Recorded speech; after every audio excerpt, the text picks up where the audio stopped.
Hey guys, what's up? I'm back again with another review. Last time we took a look at one of this year's con exclusives, the 2018 Broly. Now this time we're taking a look at probably one of the most desired figures before it's released, almost as desired as his non-Majin predecessor, the Dark Prince of all Saiyans, the Saiyan who attempted to atone for his sins by blowing Majin Buu up harder than a pack of Hubba Bubba, Majin Vegeta. Hey Vegeta, this is your master. Kill the two of them for... Do it now! Oh, yes, do it now! Do it now!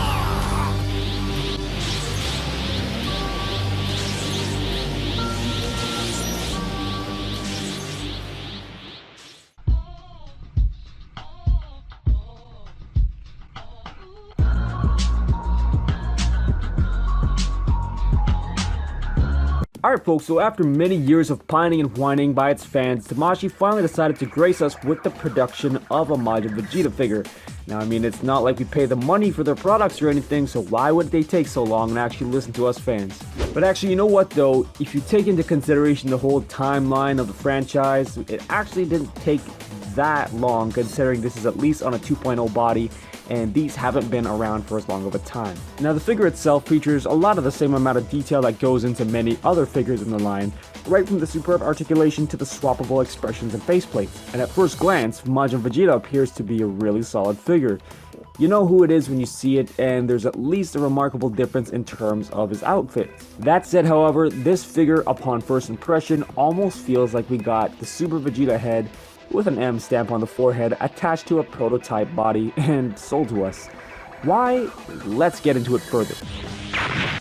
So starting with the head, it's pretty easy to see that the head sports an uncanny likeness to the previous Super Saiyan Vegeta head, and that's because it most likely is. I mean, granted, Vegeta did turn into his Majin state while being a regular Super Saiyan, but I think it's pretty safe to assume that when people think Majin Vegeta, they think back to the Buu saga where two Super Saiyan 2s were going at it with some of the best animation and choreography throughout the whole series. Sad to say, the same use of the word best cannot be used about the head on this Majin Vegeta figure.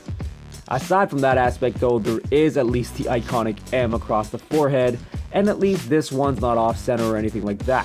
Now the bright side is that we do see little bits of shading reminiscent from the previous Super Saiyan Vegeta head, and I'd say it would have been a real questionable mistake had they left that out. Lastly, regarding the face and head, they got the touch of eyeliner looking right and the mouth came out pretty clean. Overall, this is really not the figure's pitfall by any means despite the demand for a Super Saiyan 2 head sculpt. And usually I don't touch too much on articulation because most of it's pretty standard across the line, but what's up with the head on Majin Vegeta? You can see here I've got both of them in a nice little chin tuck, and this Vegeta is capable of way more chin tuck as well as just even like upward articulation as opposed to Majin Vegeta over here. Now one positive thing I will say is that there is a more feral wildness to Majin Vegeta's hair based on some of the artwork from the small portion of things during the World Martial Arts Tournament, where we get some real close-ups. So I mean, at first glance, the figure is not terrible by any means from a basic aesthetic perspective. If anything, Super Vegeta's hair is more voluminous and wider than normal Super Saiyan Vegeta's hair as well, so it works out quite nicely for Majin Vegeta. Alright, so taking a look at the body now, this is definitely where the figure is most lackluster, at least in my opinion. Let's start with the color. Yes, it's blue. Yes, it's the Buu Saga jumpsuit, and yes, it's virtually the same kind of color as the previous Super Saiyan Vegeta's bodysuit. Is it supposed to be the case though? Nope. The blue should really be much darker at that, bordering on a navy, and a lot of people are asking for an actual matte blue. To me, the figure isn't actually too glossy, it's just because it's lacking shading in my opinion.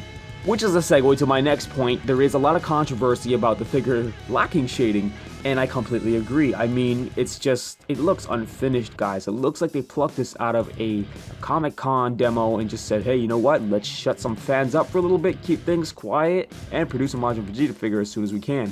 But I mean, come on, if this was a side character, sure, people might be more inclined to accept it, let it slide, but this is Majin Vegeta, guys. How are you gonna produce a figure for such a popular character and half-ass it like that? Look at him compared to this year's Super Saiyan Blue Vegito now.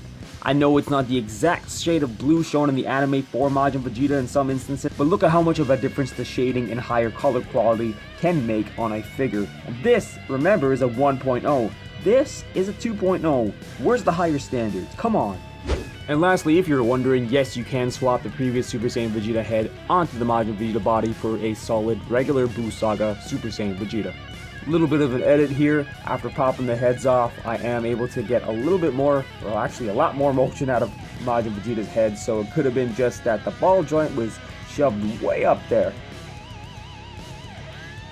Alright, so all in all, in terms of the figure's likeness to the source material, I give the figure maybe an 8 out of 10, and that's, I feel, being a little bit generous. One mark off for being lazy with the jumpsuit color, which I bet can be corrected through the SDCC treatment, let's call it that, and the other mark for not choosing to go with the Super Saiyan 2 head instead, or even just adding some different shading on this reused head. I guess laziness just got the better of this figure, and if Vegeta was actually real in here, I bet he turned it into some dirty fireworks. And is it just me, or could they have probably got better reactions with this if this was a battle damaged Majin Vegeta instead? I don't know. Alright, so now with the faceplates, of course we get the standard looking face. Actually, you know what? We get 2 copies of them. That's right, folks. Right now, if you pick up your Majin Vegeta, you can get not 1, but 2 copies of the exact same face. Now you might be saying to yourself, wait a minute, well, this one has a vein on the right side of the forehead, and this one doesn't, so they're actually different. Hey, you know what? You're right, but you know what this one also indicates? The vein on the right side of the forehead means this face was supposed to have eyes looking off to the side. But are they? No, they are not. So aside from that atrocious issue with the quality control there, we do get 3 other faces which are at least different in some way, shape, or form. We get a smirking face, a teeth gritting face, and a laughing face. Oddly enough, with Majin Vegeta, we don't get any sort of screaming power-up face, which is a little bit weird if you ask me. But this quality control issue just makes the figure feel all that more unfinished and rushed.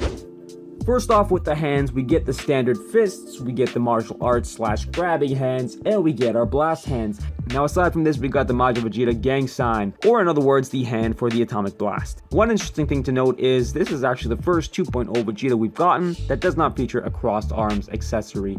Not really a big deal though, because Majin Vegeta never really did that. Alright guys, so definitely another letdown here, and this is the fact that we do not get a single accessory with this figure. I mean, granted, Final Atonement would have been kind of hard to do, but come on, some kind of jagged looking energy effect that will go around the fist or the wrist would have been all that much more cool. I think something else that would have helped to counter the balance or the shortcomings of this figure would have been something wild, like a Super Saiyan 2 head for Goku at least, or even better and probably a little bit more plausible, a mini Trunks figure to help recreate the Final Atonement scene. But hey, you know, this is the company we're dealing with now, right? Even for Dragon Ball, this is wishful thinking. And I mean, it's so wild how even a figure as huge as Broly manages to still come with 3 small blasts and a stand. Alright guys, so Majin Vegeta. Safe to say, one of the more recent letdowns in terms of the hype department, but still a very welcomed addition to the line nonetheless. It really sucks they didn't include a Super Saiyan 2 head, even if it would end up having an M on it. Because now what they're pretty much saying is that they're gonna try to milk us for another Vegeta later on down the line that has a Super Saiyan 2 head. Because what other outfit can we get at this point besides a battle damaged Vegeta that would come with a Super Saiyan 2 head?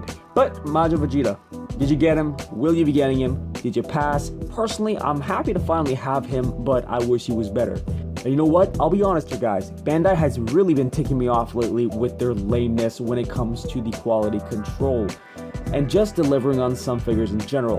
And if they keep this up, I want to be able to make a difference. So you know what?